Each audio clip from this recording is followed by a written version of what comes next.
Where's that presentation you need for your boss? Slack? Email? Drive? Lost, like your sanity, after wasting hours searching 76 tabs. Your work tools shouldn't take so much work. Dropbox Dash finds what you need fast across all your work apps, so you can focus on what matters. Spend less time searching, more time creating. Learn more at dropbox.com/dash. On WhatsApp, no one can see or hear your personal messages. Whether it's a voice call, message, or sending a password. To WhatsApp, it's all just this. So whether you're sharing the streaming password in the family chat or trading those late-night voice messages that could basically become a podcast, your personal messages stay between you, your friends, and your family. No one else. Not even us. WhatsApp. Message privately with everyone. This episode is brought to you by Polestar. There's only one true way to experience the all-electric luxury SUV Polestar 3, and that's to take a test drive. It can go from 0 to 60 in as little as 4.8 seconds with the dynamic handling of a sports car. But to truly understand how it commands the road, you need to be behind the wheel. Up to 350 miles of range, the 3D surround sound system by Bowers & Wilkins. It's all something you have to experience to believe. So book your test drive for Polestar 3 today at polestar.com. Close your eyes, exhale, feel your body relax, and let go of whatever you're carrying today. Well, I'm letting go of the worry that I wouldn't get my new contacts in time for this class. I got them delivered free from 1-800-CONTACTS. Oh my gosh, they're so fast. And breathe. Oh, sorry. I almost couldn't breathe when I saw the discount they gave me on my first order. Oh, sorry. Namaste. Visit 1-800-CONTACTS.com today to save on your first order. 1-800-CONTACTS. If you went on a road trip and you didn't stop for a Big Mac or drop a crispy fry between the car seats or use your McDonald's bag as a placemat, then that wasn't a road trip. It was just a really long drive. Ba-da-ba-ba-ba. At participating McDonald's. This episode is brought to you by Blink, an Amazon company. Think you're ready for Prime Day? With up to 50% off Blink Smart Security, you will be. With crisp HD video, real-time alerts, and two-way talk, you'll know the moment your packages arrive. Save big on Blink Smart Security, starting at just $19.99 with the Blink Mini 2 plug-in camera. Shop now at amazon.com/blink. Welcome to the HCI family of podcasts. We're your source for personal, professional, and organizational growth and development. We share our own original research, explore industry trends, and interview executives and thought leaders from across the globe. Join us for practitioner-oriented content around all things leadership, HR, talent management, organizational development, and change management. Maximize your personal and organizational potential with the HCI family of podcasts. Terence Mauri, welcome to the conversation today. Hey, John. Great to see you. How are you? I am great. It is wonderful to be with you. You're joining us from London. I'm south of Salt Lake City in Utah. And today we're going to be talking about, a topic that I think is super fascinating. It's right up your wheelhouse. We're going to be talking about leadership, AI, and disruption, and really the combination, the overlap of those areas. As we get started, I wanted to share Terence's bio with everybody. Terence Mauri is one of the world's leading experts and keynote speakers on leadership, AI, and disruption, and he inspires and motivates teams to thrive in ever-changing contexts. Thinkers 50 has described Terence as an influential and outspoken thinker on the future of leadership. And by the way, for those in the audience who don't know, Thinkers 50 is one of the premier organizations that highlight thought leaders throughout the world. So that's a pretty big deal to be highlighted by Thinkers 50. That's really huge. Again, Terence, a pleasure to have you. Anything you'd like to highlight by way of your background, personal context before we dive on in? I think the number one takeaway for me today is that, as business leaders, as HR leaders, we always overestimate the risk of doing something new and underestimate the risk of standing still. And I look forward to expanding on this hypothesis with you. Yeah, we do. And in fact, just yesterday, so I'm a university professor. I do consulting work. I have my own consulting business that I've always done on the side. But my main gig, my full-time gig, is I've always been a university professor for the last 17 years. And universities aren't known for being the most agile and open to to rapid change, and Yes. so, I go into organizations and I talk to them about transformation and change management and these types of things. But when I'm at the university, I'm doing research, teaching courses, I'm trying to teach these things. But then I beat my head against the wall often as I'm dealing with university bureaucracy. Like I'm trying to move things forward. Yes. This word bureaucracy is a really big one actually as well, because I think that we're suffering excess bureaucracy around the world. So the research that I'm working on right now, and bureaucracy is actually going up. 4 billion pieces of paper handled every day. If you walk into a Starbucks, there's over 100,000 different combinations. At City Hall, San Francisco, it takes an average of 252 days to set up a first interview. And we're on average now dealing with over 30,000 emails a year each. And of course, we pay a massive cognitive tax, leadership tax. That's a tax on speed, agility, transformation, because you're spending more of your energy on bureaucratic work rather than intelligent work. Yeah, we absolutely are. And, with a Venmo debit card, you can Venmo more than just your friends. You can use your balance in so many ways. You can Venmo everything. Need gas? You can Venmo this. How about snacks? You can Venmo that. Your favorite band's merch? You can Venmo this. Or their next show? You can Venmo that. Visit venmo.me/debit to learn more. You can Venmo this, or you can Venmo that. You can Venmo this, or you can Venmo that. You can Venmo. The Venmo MasterCard is issued by the Bancorp Bank N.A. pursuant to license by MasterCard International Incorporated. Card may be used everywhere MasterCard is accepted. Venmo purchase restrictions apply. In case you haven't heard, it's officially an Abercrombie summer. The A&F Vacation Shop has everything on your packing mood board. I desperately need their new one piece, the A&F Marina. It's strapless, so flattering, and paired with denim shorts will be my go-to beach outfit this summer. Finally, your suitcase isn't complete without finding that dress. The one for the photo shoot. Abercrombie's boho dresses have that perfect beachy, romantic look. Make it an Abercrombie summer. Shop their newest arrivals in-store, online, and in the app. This episode is brought to you by State Farm. Knowing you could be saving money for the things you really want, like that dream house or ride, is a great feeling. That's why the State Farm Personal Price Plan can help you save when you choose to bundle home and auto. Bundling, just another way to save with the Personal Price Plan. Prices are based on rating plans that vary by state. Coverage options are selected by the customer. Availability, amount of discounts and savings, and eligibility vary by state. Does it ever feel like you're a marketing professional just speaking into the void? Well, with LinkedIn ads, you can know you're reaching the right decision makers. You can even target buyers by job title, industry, company, seniority, skills. Wait, did I say job title yet? Get started today and see how you can avoid the void and reach the right buyers with LinkedIn ads. We'll even give you a $100 credit on your next campaign. Get started at linkedin.com/results. Terms and conditions apply. The Jack Welch Management Institute at Strayer University helps you go from, I know the way, to I've arrived with our top 10 ranked online MBA. Gain skills you can learn today and apply tomorrow. Get ready to go from make it happen to made it happen. And keep striving. Visit strayer.edu/Jack Welch MBA to learn more. Strayer University is certified to operate in Virginia by Chev and has many campuses, including at 2121 15th Street North in Arlington, Virginia. As a researcher, as a someone who studied the foundations of thought around organizations, I recognize, philosophically, theoretically, I understand why bureaucracy exists. I've read the original thinkers around bureaucracy. I understand why it exists. I understand why policies exist. I understand all of that, right? But in the current world where we need to be agile, where we need to be able to pivot, are we shooting ourselves in the foot? Yes. When we build up these bureaucracies too much.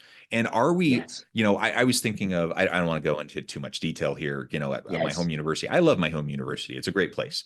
But, there are, challenges in relation to bureaucracy and policies that are overly rigid and things like that. And there's a particular issue that I've been dealing with. I'm a department chair. And so I've been dealing with a particular bureaucratic issue. And I'm like, okay, does it even make sense? Like there's this policy related issue that everyone's getting stuck on. And like the common sense, like any reasonable common sense person would look at this and say, this is insane. Yet we're wasting all of this time, all of this energy trying to deal with this issue because of this one little policy thing, literally like one sentence in this one policy. And it's crazy, right? And it's yet crazy. we find ourselves doing that over and over and over again. So can we find a way to prune, like there are necessary policies, there is necessary compliance, there are things like that we have to pay attention to, but can we prune, can we like pull it back to a reasonable amount where it's what's necessary but not beyond that? That's like the question I'm constantly asking. Right? It's a central question that we should be asking ourselves. And are we complexifiers or are we simplifiers? And what I'm particularly interested in is excess bureaucracy. So we acknowledge and we agree that naturally there is bureaucracy with complexity, and we do require a degree of bureaucracy, but it's the excess bureaucracy. The fact, for example, that many best practices have become broken practices. 1 in 3 meetings is considered a complete waste of time. We're dealing with duplicative structures, processes that have gone off like yogurt in the fridge. A big question for our listeners and viewers to think about is, what's my BMI? Not body mass index, bureaucratic misery index. And the answer is it's just too high, okay? It's too high. And I think I love the word you shared there, pruning, this reductionist mindset. I worked with a global company recently that wanted to basically introduce a reductionist culture. What I mean by that is once a quarter going Marie Kondo, democratizing, so voting for some of the biggest sources of excess bureaucracy, too many meetings, too many processes that should be automated, for example. And then again, in an intentional democratic way, identifying really quick solutions to those complexifiers. And what it led to was more energy, more focus, to focus on high value work, intelligent work that gives us meaning, rather than that sort of soul-sucking bureaucratic work. As I think about that soul-sucking bureaucratic work, it really can be, and it's frustrating. I think there's a certain type of person, a certain personality that kind of thrives on that bureaucratic work, but not most people. Like most people, I think they do see it as soul-sucking work, and it distracts them from like what excites them about their normal work, like the things they want to spend their time doing. And so it does become really frustrating, when you want to be doing X, Y, Z, and you end up spending all your time doing, what seems to be just this nonsense stuff that doesn't actually matter. It's not producing anything. It's not creating anything. It's not helping customers. It's not really doing anything. It's just kind of sucking up time. You mentioned meetings, endless meetings, duplicative meetings. We've all experienced that. And so that can be really, really aggravating. I guess my question then is, because you speak a lot in the space around the connection between leadership, AI disruption, we're talking about unnecessary bureaucracy. How can leaders then step forward when they're in an environment of too much bureaucracy? Like, how can they step forward to disrupt that? And how can they utilize things like AI to help them manage when they're trying to disrupt? Really important questions. I mean, I think great catalytic questions that don't just make us feel good, but make us think hard. And I think, one of my calls to action today is, what are the boldest questions, the bureaucratic busting questions that we should be asking this year? And how do we harness AI to augment what we're great at, but also automate parts of that job, some of those tasks that are routine, repetitive, low value, but take up a lot of time. And I think it all starts with context and framing, really taking a scientific approach. So taking a scientific evidence-based approach, looking at your work and breaking it down to first principles, and really understanding which elements of that role at a granular level could be augmented or automated or simplified. And let's remember, even elimination is one of the finest forms of optimization. We have this brain bias against subtraction. We're very good at adding complexity to complexity. And I think one of the big challenges right now, an existential risk for leaders, is that we're drowning in information, we're drowning in data. In fact, the Nobel laureate Herbert Simon said, too much information leads to a poverty of attention. He said that in the 1960s. And one of the big themes right now in terms of answering your question is a lot of information that we have access to is kind of ultra processed. You know, we have ultra processed food. We now have ultra processed content, ultra processed information. It's sugary. It's not clear sometimes. There's a lot of noise, a lot of filtering that you have to go through, and we're spending and wasting a lot of time and energy to get to clarity. And this is a problem, an existential problem that's getting worse and worse. So a reductionist approach, elimination, simplifying, doing this in a deliberate, intentional, collective way, and harnessing AI in an intelligent way to take care, to start automating parts of what we do so that we can free up more time to focus on ROI, which is more than return on investment. This is my new human metric for a post-AI world, return on intelligence. Imagine a culture where you're cognitively hardwired to solve the biggest problems in an intelligent way, to solving in a problem-solving way. So return on intelligence, return on ideas, return on imagination. For me, this is the holy grail of where we should be thinking and searching for as leaders. Yeah. And I love the Holy Grail analogy. I think, because it's important, yet it's kind of elusive, right? Like it's almost this mythical thing that we think, we're striving for. Does it really exist? Can we really find it? Can we really get to it? Like, I actually believe we can. I think we really can get to it. And we must find it. And we must find it. Yes. Because if we don't, I think of like the largest, most complex organizations out there. Will they be able to self-sustain in this complex environment 10, 20, 30 years into the future? Like on the one hand, we have this trend towards increased complexity and the super organization, like conglomerates, the super conglomerates, right? So even more and more complexity on the one hand, monopolies and such. On the other hand, yes. We need more agility, more and more agility. And even the super conglomerates are so vulnerable to just like the startup, like the tech startup can put yes. the Googles and the Amazons and the Facebooks and the whatevers out of business. So yes. So, if we don't solve this problem, we may feel that we're immune because we're so big, we're so powerful, we're Apple with billions of cash on hand. We may feel like we're immune, but are we really? Like as we move into the future, we may have some buffer because we have so much cash on hand, because we have so much clout, because we have so much market share, but we can't rest on our laurels. And eventually, if we don't learn how to adapt, we're going to be in big trouble.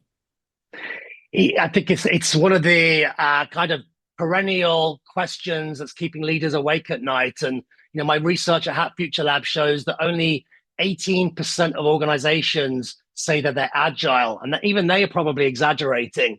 I think one of the missing links, one of the big institutional blind spots around the world for large organizations, even small organizations, profit and non-for-profit, is unlearning. And what I mean by that is unlearning in a deliberate, collective, intentional way, really taking a kind of a more of this reductionist perspective on what we're doing and eliminating more effectively to free up more energy, more focus, more bandwidth to focus on the future, not just defending the present. Is that easy to do? No, it isn't. I think we saw with the pandemic, there was an opportunity with Operation Warp Speed, where a lot of the big farmers were able to scale up vaccines in less than 12 months as opposed to 10 years. And a big part of that was this ability to scale a culture of yes. They all became yes and people rather than yes but people. And we've lost a bit of that courage over comfort over the last couple of years since the pandemic. And I think that's the missing link. We need to reconnect with that spirit of yes and rather than yes but. Yeah, and if we're always the yes but kind of people, then we're always kind of coming from a deficit mentality, right? Yes. You find 100 reasons not to do it, or not to even experiment and iterate. Yeah, and yeah, there's always reasons not to do stuff, always. And I have to admit, like sometimes I think we all can fall into that trap, and I've certainly been guilty of that myself. Someone will come up with a cool idea, and I sit back and I'm like thinking of all the reasons it could go wrong, or all the reasons it wouldn't work, or all the obstacles in its way, or whatever. And especially if it's not something that I'm particularly keen on, like I immediately my mind might go to some of those obstacles. Like we can't like be Pollyanna-ish and like put our heads in the sand and ignore the obstacles, but it's a different mindset, right? Like if we just get stuck in the cynicism and like stuck in the obstacles rather than thinking, okay, let's really think through the opportunities here, the yes ands, then we just approach the problem differently, right? The expert hat is, it's a safe place. The comfort of certainty is a safe place, and the expert hat is a safe place. And it's, of course, it's got a central part to play in how we create value. But let's not underestimate the power of the beginner's mindset as well. In Japan, they call it shoshin, and a beginner's mindset sees possibilities rather than problems. And, the expert mindset, like you said, will find 100 reasons not to even try. And of course, in this world of volatility and risk, compounding disruptions, workforce disruption, tech disruption, actually sometimes not taking a risk is a risk. There's a paradox to this, which is the less risks you take, the less likely you are to take a risk. But actually, that's not a winning strategy when today's the slowest it will ever be in our lifetime, and AI is the slowest it will ever be in our lifetime. The risk of not taking risks, I see it all the time, and we see analysis paralysis. So yes. People, because they're so afraid of making a mistake, that they just get stuck. And I think well-meaning, well-intentioned leaders, very well-meaning, they find themselves in that trap all the time. And so I think this comes back to, again, how I frame things up at the beginning. When we're talking about disruption, it's great to have the mindsets. It's great to have, use the phrases and the terms, and everyone's like excited about disruption. But it takes leadership and it takes courage. And it requires you to kind of put yourself out there, because is it safer? Like long-term safer? No, because there's risk in not taking risk, right? In the long term. In the short term, is it safer to like not take risk? Is it safer to just kind of take it slow and to not put yourself out there? It can be, because, we're such a short-term oriented kind of mentality and culture, that you kind of watch your butt right now and make sure you don't like have some major kind of catastrophic failure in the meantime. And you kind of look like you're okay. Right. And it's someone else's problem in the future if you cause some major future problem. And so you have a lot of people that they get stuck in this analysis paralysis, or they're willing to cause future problems to kind of protect themselves in the immediate future. It takes courage. It takes real leadership for people to lean into disruption, knowing that in the immediate the present, the immediate future, they could take a personal hit, right? Like people around them are going to be uncomfortable. They're going to be, people are going to resist the change. They're going to resist the disruption. Nobody, most people don't really like change. They feel vulnerable. They feel, they feel like, maybe their job's in danger or whatever. And so you as a leader can take a personal hit when you're trying to disrupt, when you're trying to lean into it, when you're trying to upset and disrupt the status quo, and to prune bureaucracy and push back on the norms and the policies, the practices, procedures of an organization that have always been in place. You're kind of that troublemaker if you're doing that, and you can be seen as a troublemaker, even though you're trying to help the organization, you're trying to help your team be successful. That takes courage, right? It takes courage, courage over comfort. And what I mean by that is, cultures of courage embrace ideas or perspectives or new assumptions that challenge the status quo. Cultures of comfort reject ideas or new ways of thinking that challenge the status quo. And the bad news is once you get to about 1,000 people or more in an organization, they default to cultures of conformity and cultures of courage. Another big reason is the tragedy of the horizon. I shared the stage with Mark Carney, the governor, former bank governor of the UK, Canadian guy, a couple of months ago. And he spoke about the tragedy of the horizon. And what he meant by that was, even as institutional leaders, policy leaders, government leaders, that are trying to innovate and really make change. One of the blind spots is if you look at the way that the world is hardwired and rewarded and incentivized, it's very short term.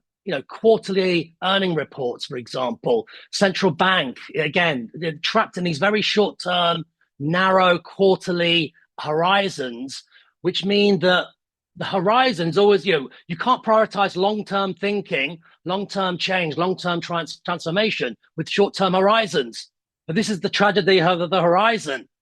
And so it's a really interesting blind spot that we can get trapped in as individual leaders or as business leaders.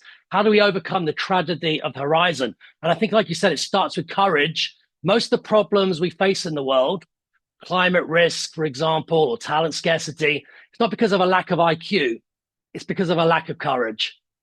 So we lean into that courage. We lean into a little bit of discomfort. We could become comfortable with discomfort. We become a little bit more comfortable with change. And I'm a big believer that the organizations of the future have to become, they have to, it's not about change management in the traditional sense. Like I'm a change management guy. I've done research in the space. I've consulted in the space for a long time. I don't actually talk about change management the way I did 20 years ago. Like it's about a change mindset. It's about change agility. And it's about a constant culture of change. It's not about a change process anymore. Right. And I think the language, yeah, the language as well is just, it's really interesting. This idea, I like sort of embracing evolution and this kind of spirit of humility over hubris. And, this idea of a spirit of embracing evolution as an organization, I think is a sort of really healthy, sustainable attitude of humility, which is a real source code for future readiness. And, the organizations of the future don't go through, every few years, they go through a change process, like the traditional kind of mindset around, okay, now we have some new rollout and we have to go through this process. No, it's kind of like we have to have constant readiness for change. We have to have a constant culture of learning and growth, a constant culture of adaptation, a constant culture of experimentation. This is different than how people talked about change 20 years ago, right? I saw this happen recently with one of the world's biggest luxury companies. And, what they've done is they want to pivot from leading from the present to leading from the future. And they started with some billion-dollar questions. And what I mean by billion-dollar questions are, how do we turn mega trends into milestones? What's the sweet spot between strategy, sustainability, and profitability? What are some of these big inflection points and trends that we can get behind and form the business models of the future today? And what they committed to as a leadership team and as a culture is basically 50% of revenue coming from mycelium-based leather, an alternative to traditional leather, by 2030. They formed partnerships with companies like Myco Labs, Silicon Valley-based biotech company, and they're actually scaling mycelium-based leather, which is kind of like a mushroom-based leather, a more sustainable leather and an alternative. And so this is kind of an example of leading from the future, starting with billion-dollar beliefs and really then putting those billion-dollar beliefs to work in an intentional way. And like you said, this is a completely different way of thinking and acting, but it's how you're going to win the future and create a longer-term vitality. So that adjusting that as a leader to understand that maybe you were a champion for change in the past, but recognizing that we have to lean into it even more in the future, that's vital. Terence, we've only just scratched the surface here, but I do note the time. I need to let you get on with your busy day. I know it's evening for you, actually. You probably have other things to do, get back to your loved ones and such. As we wrap things up for today, I wanted to give you a chance to share with the audience how they can connect with you, find out more about your work, your team, and then give us a final word on the topic for today. Thank you, John. Well, my call to action, my call to reflection today is, I'll use the words of the famous scientist, Nobel laureate, Marie Curie. She said, in life, nothing is to be feared, only understood. And the more we understand, the less we will fear. But my personal favorite, Ted Lasso, he said, stay humble, stay teachable. And for folks that want to reach out to me and stay connected, I love building communities around the world, ecosystems of trust, ecosystems of inspiration. So terencemauri.com is my website, terencemauri.com. LinkedIn, Terence Mauri, LinkedIn as well is another great way of building a bridge, becoming part of the community. And my new book, The Upside of Disruption, is out on September the 4th. And really that's a blueprint for this idea that we always overestimate the risk of doing something new and underestimate the risk of standing still. And this book is packed with new ideas and surprising truths, counterintuitive thinking, to really help and equip leaders with the mindsets, the choices, and not waste one of the biggest reframing moments in our lifetimes. Because as you said, I think we spend too much time on changing policies and not enough time on changing mindsets. I love it. Terence, thank you so much. It's just been a real pleasure. I encourage the audience to reach out, get connected, find out more about what Terence can do for you. Check out his previous talks, check out his book, check out all the great materials that he has for you. And as always, I hope everyone can stay healthy and safe. They can find meaning and purpose at work each and every day. And I hope you all have a great week.